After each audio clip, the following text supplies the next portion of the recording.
Zauberstab und Bärendreck, verschwind im Nu und du bist weg. Gang jetzt fort, so schnell wie geschwind, das ist ein Zauber für jedes Kind. In der Aufregung aber hat sie alles durcheinandergebracht.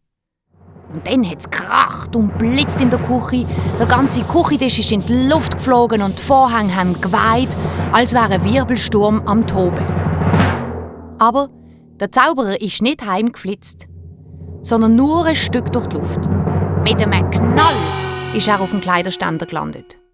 Dort oben ist er gehangen und hat sich einen Moment gewundert. Und dann ist er böse geworden. Du böse Hex, du! So geht man nicht mit mir um! Jetzt räche ich mich an dir! Hat er donnert. Und darum hat auch er brummelt und grummelt und hat Merilu ganz klein gezaubert. Jetzt war sie kaum grösser als eine der Pfannen, die überall am Boden herumgelegen sind. Sogar ihr Kater war viel grösser als sie.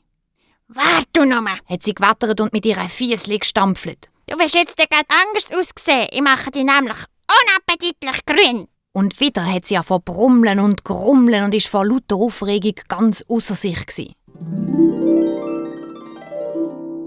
Ihr Hexenzauberspruch hat gemacht, dass der Zauberer von unten bis oben grün lackiert war. Das hat grusig ausgesehen.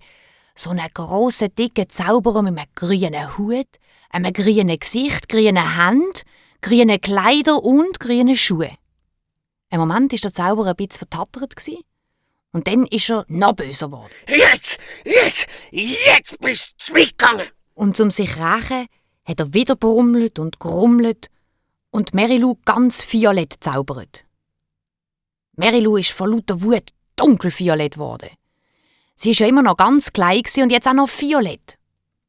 Zwischen den Tassen, den Büchsen, den Pfannen, den Teller und allem, was sonst noch am Boden gelegen ist, hat sie ihre dünnen Hexenärmel ausgestreckt und brummelt und grummelt.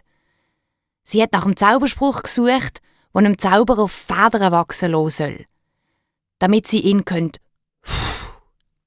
fortblasen, ganz weit fort. Aber Merilu war wieder viel zu nervös, um den richtigen Spruch zu finden.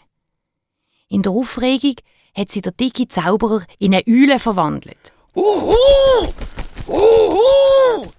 Dass es der Zauberer war, hat man daran erkannt, dass die Eule der lange, spitzige Hut mit den Löchern vom Zauberer auf dem Kopf hatte.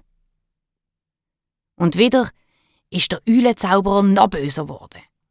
Er ist an der Zimmerdecke herumgeflattert, hat die Augen zugekneift und der Merilu Hokus Pokus